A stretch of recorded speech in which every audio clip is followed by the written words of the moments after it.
నెహెమ్యా గ్రంథం 3వ అధ్యాయం 13వ వచనంలో వ్యాలీ గేట్ లోయ ద్వారము మనకు కనబడుతుంది.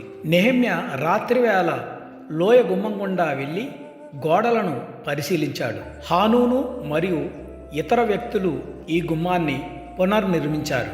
రాజైన ఉజ్జియా ఈ గుమ్మం దగ్గర బురుజులను కట్టించాడు.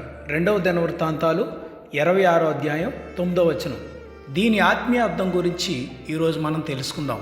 లోయ అనుభవాలు జీవితంలో వచ్చే కష్టాలను, నిరాశలను మరియు పరీక్షలను సూచిస్తాయి. 2వ కొరింథీయులకు రాసిన పత్రిక 1వ అధ్యాయం 3 నుండి 5 వచనాలు. కనికరము చూపు తండ్రి, సమస్తమైన ఆదరణను అనుగ్రహించు దేవుడు, మన ప్రభు అయిన యేసుక్రీస్తు తండ్రియునునైన దేవుడు స్తుతింపబడునుగాక.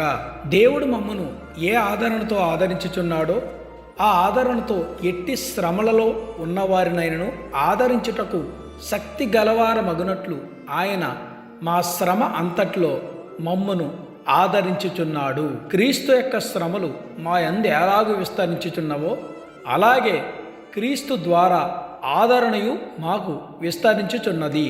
ఈ మాటలు అపోస్తులుడైన పౌలు భక్తుడు వ్రాస్తూ ఉన్నాడు. ఎలాగైతే పౌలు భక్తుడు దేవుని ద్వారా ఆదరణ పొందుకున్నాడో, ఎవరైతే శ్రమల్లో ఉన్నారో వారిని ఆదరించటానికి కూడా శక్తిని పొందుకున్నాడు. ఆ విధంగా దేవుడే పౌలు భక్తుడిని ఆదరించాడు. అలాగే మనలను కూడా ప్రభువు ఎల్లప్పుడూ ఆదరిస్తాడు.